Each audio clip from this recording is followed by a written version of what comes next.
Hi, it's Jay from Iridescent Tarot, back with some more sparkle for you. So today I wanted to give you a little bit of a Six of Cups moment and kind of talk about a lot of different things. Tarotubers of the past, decks of the past, just like different nostalgic things surrounding the tarot world, Tarotube, and whatnot. And this was somewhat prompted by a recent video that I made where I had mentioned that I really missed Katie Flowers and that I still hold out hope that someday she'll start making Tarotube videos again. And as I've mentioned before, even though I've only been making videos for a couple of months now, I have been a long time Tarotube watcher. And when I say long time, I'm talking like about 10 years. And so with that comes this perspective of just like the cyclical nature of the buying of decks, of the deck collecting and purging process, of people joining Tarotube and leaving Tarotube and what that looks like. There's just all of these things that I really haven't seen too many people talk about from like a bird's eye view of watching Tarotube. Because I guess typically if you lurk for that long, you're not going to end up making content. And somehow I broke myself from this cycle of like wanting to participate and make videos and then just never doing it.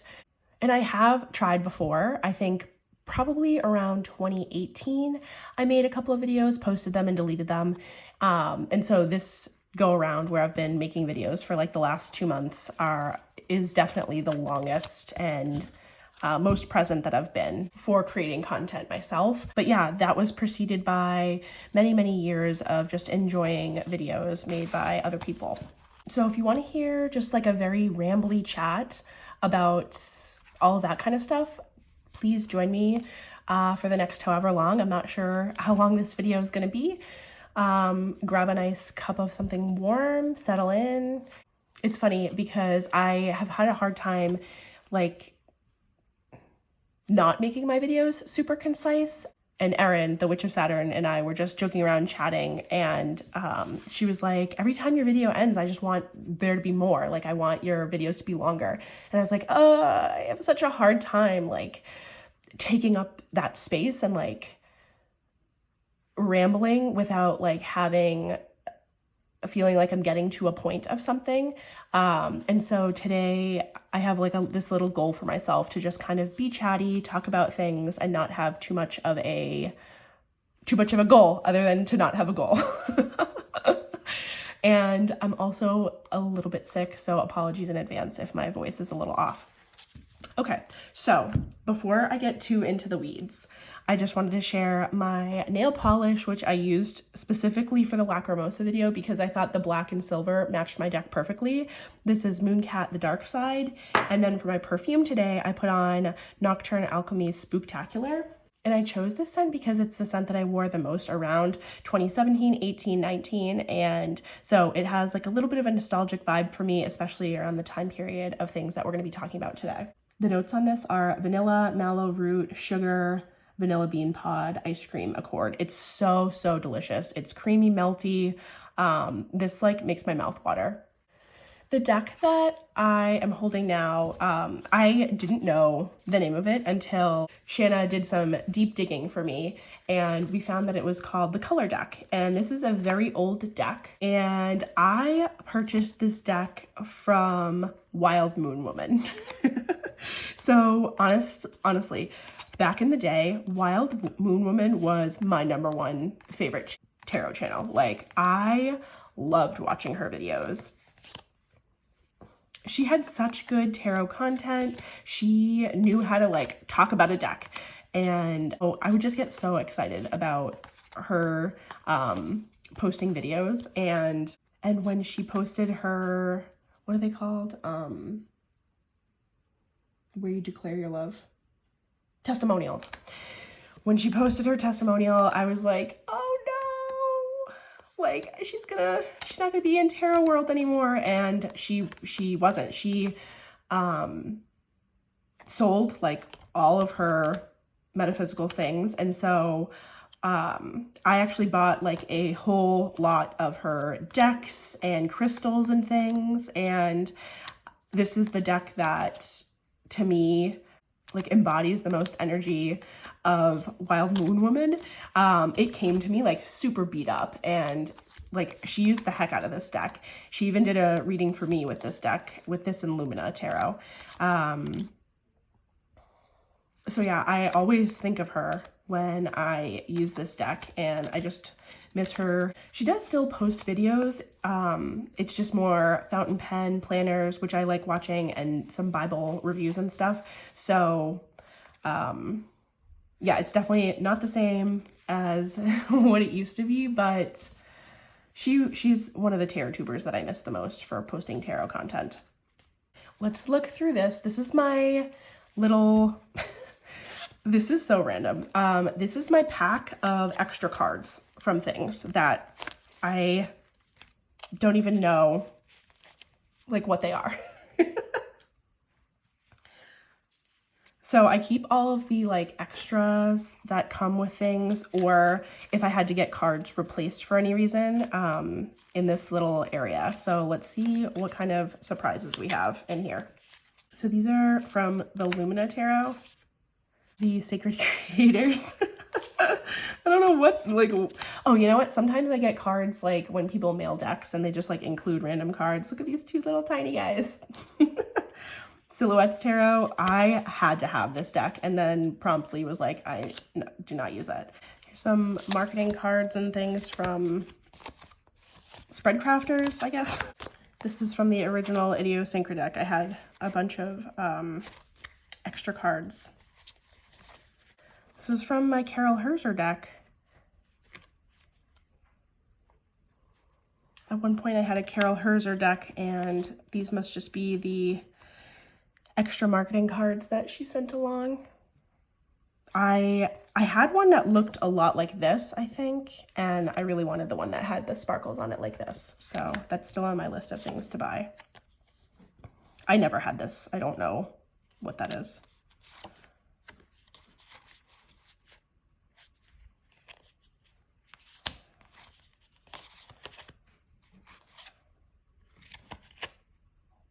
More marketing cards from Los Scarabeo.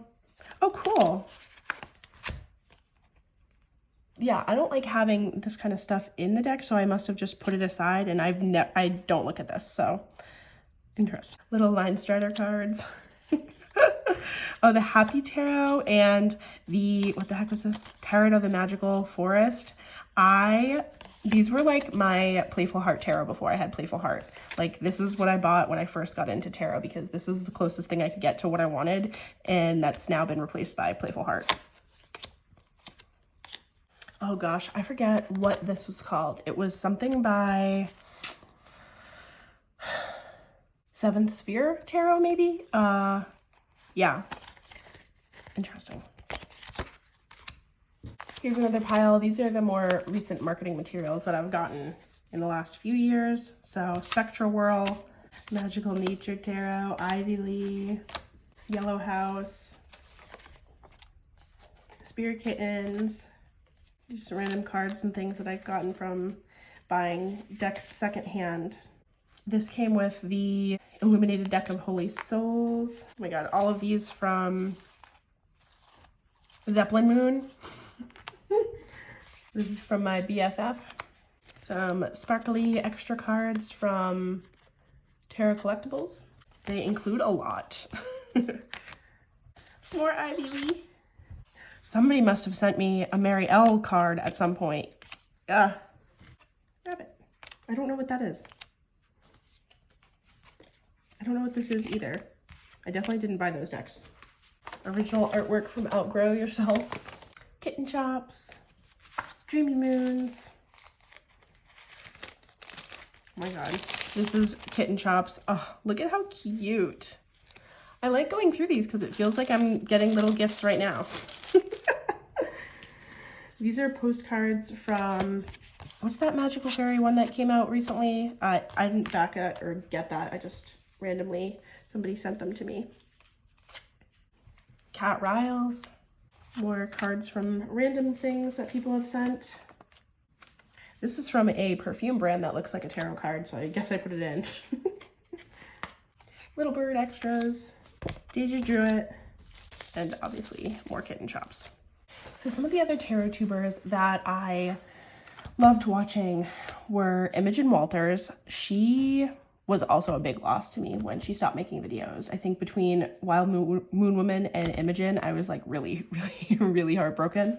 And then obviously Katie Flowers, who makes, I think, book and fashion videos now.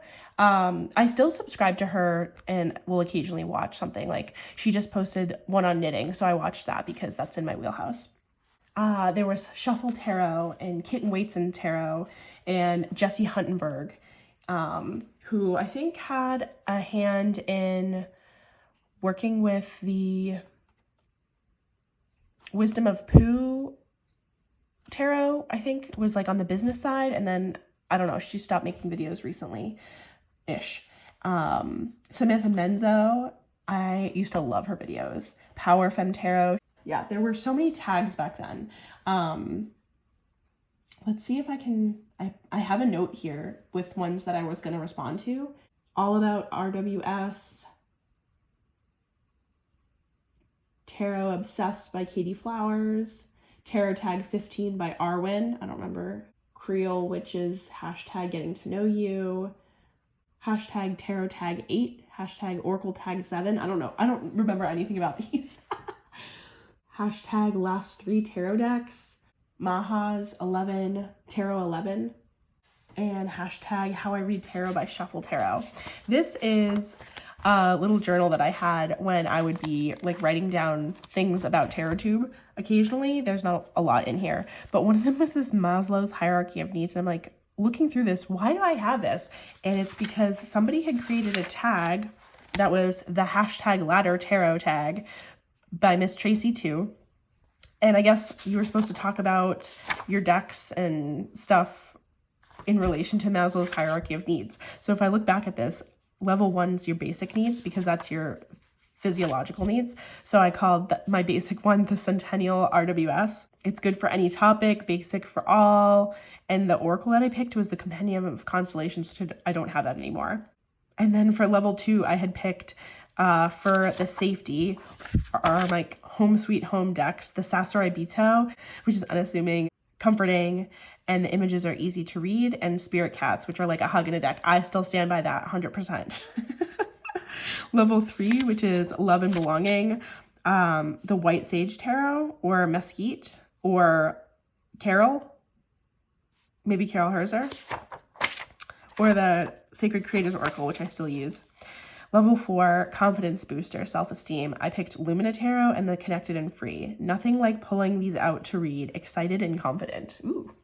And then level 5, Higher Self, High Vibration. I picked Star Child, Way Up in the Higher Chakras, Inner Star Oracle, Higher Concepts. I have both of those still. So this is a list of decks that I had at some point. I don't know when this was. This was probably, if I had to give a guess, like 2017-ish. Some of them I still have. Some of them I don't even know what they are. And I don't know what the checks were. I think it has something to do with like doing an interview spread. Yeah. So Wild Unknowns, I still have those. Sacred Creators, I kept. Animal Totems, long gone, but that's kind of like the predecessor to the Northern Animal Tarot, if you ask me. Line Strider Tarot's gone. I always wanted to find the indie version of that. I have not seen that ever on any secondhand site anywhere, and it had really cool backs, and I always wanted to have that. The Pamela Coleman commemorative set I replaced with my Pam A from Make Playing Cards, and that will be my forever replacement for RWS. Wildwood I could never connect to. Lumina, I had 2 copies because that was like my soul deck back in the day. I now only have 1 because I never read with that deck anymore, but I still like to have it because of sentimental reasons.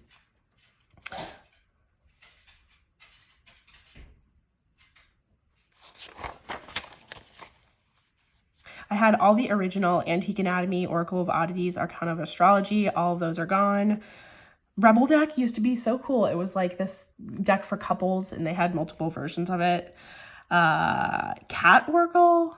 I don't know what that is other than probably spirit kittens. So I wasn't even writing the real names. Fountain Tarot and Prisma Visions. I have Pagan Otherworlds is one of the decks that I kind of still wish I had in my collection, but I don't want to spend that much money on. If you have to buy the book and the deck separately, like the cost of it just gets to be too much. Unique handmade one, illuminated, traded. So is that maybe my Carol Herzer deck? And apparently I traded the Idiosyncra deck, so.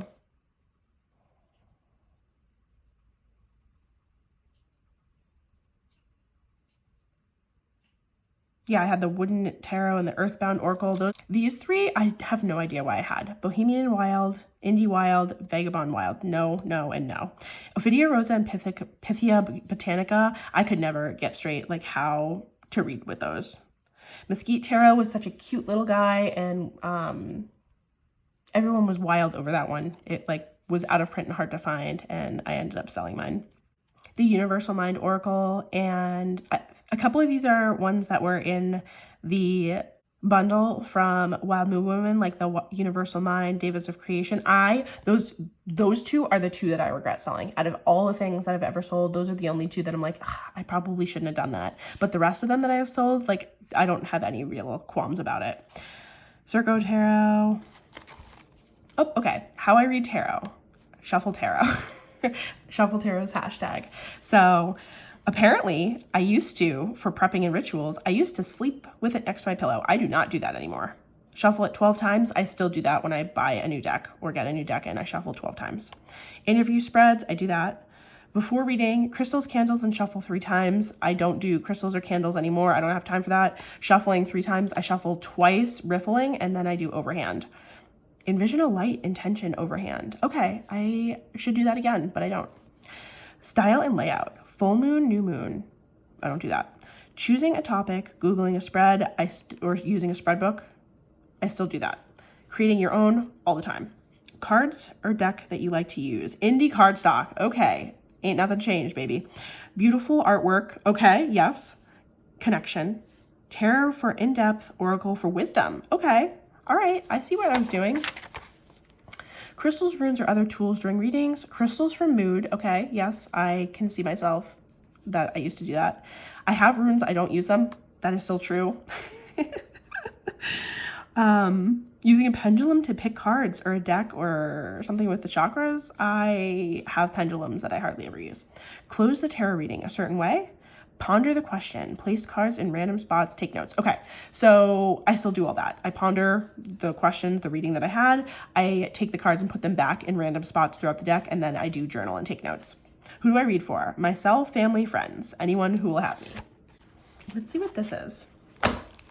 Okay, so this looks a lot like the illustration style of that moon deck that I didn't know the name, so it must have just been called the moon deck. So that mystery is solved. This looks like Wild Unknown. This is Skull Garden, Kathy Nichols decks, which I still have, Stassi Burrington, who I just backed the Yukiko Tarot. I cannot wait for that to come in. I'm so, so excited about that. I don't know what this is. Interesting. This is that, I think this is that animal one. Oh, what's the other one? And then my Jen Berlingo. So this has made me realize that I do need to like organize my stuff a little better, because I just like squirreled all this stuff away and like never really revisited it again. Oh my god, there's one more. Okay, this is in a bag from Like Palitra, who makes really beautiful watercoloring supplies. Please hold. Because I said I'm going to be chatty. This is my watercoloring palette and then my brush holder from Like Palitra. Just like beautiful, beautiful things that she made. Okay, let's see what's in this last bag. So to wrap this up, one of the things that I've noticed while watching Tarotube is that everything is temporary. We come on here and we show little parts of our lives and little things that bring us joy in the tarot world and otherwise. And for some people, it's a, lifetime of making videos, like our long-time standouts like Lisa Papez and Kelly from The Truth and Story and Kasha from Tarot Map and Simon from the Hermit's Cave, Esther from Mindful Tarot, and I'm sure I'm missing so many people from this list. Both ones who have been making videos for years and stopped making videos years ago. But Tarotube has been a through line in my connection with tarot and the tarot community and decks and deck collecting and all of these things that we all love talking about and thinking about and learning about. And I think that sometimes we just, you know, like the wheel keeps turning and the ball keeps rolling, and some of the things of the past can kind of get lost to the sands of time. And I just wanted to give a little nod to the years of work and the years of effort and the years of connection and everything that's gone into Tarotube for all of these years. I think if you've been watching Tarotube for many years, some of this will resonate with you. If not, then I'm kind of just talking about things that don't mean anything. But for those of us who've been here for a decade, it does mean something, hopefully. Yeah, I would love to make a part 2. If people enjoyed this, I'm not sure if it's gonna be something that resonates or if it's just something that for me I wanted to do because I wanted to say thank you to everybody who's put out videos the last 10 years, because I've been here, I've been watching, I've been appreciating. To all the deck creators, obviously I keep I keep everything, but I probably keep a little too much of the ephemera. But I feel like in some point it'd be really cool to make a creative project with all of these different pieces of the tarot world. Like I've said before in many videos, I'm so grateful and happy to be here now and be a part of the community in this way, making videos, even though I've been part of the community for many years, watching videos. I'm so appreciative of every bit of engagement that I receive on here, whether it's a like or a subscribe, or most importantly to me, the comments that allow me to connect with the other people in the community. That's really where I find the community thrives, is in the comment section, and so that's where you'll find me. I hope you had a lovely Halloween, and I will talk to you later. Signing out.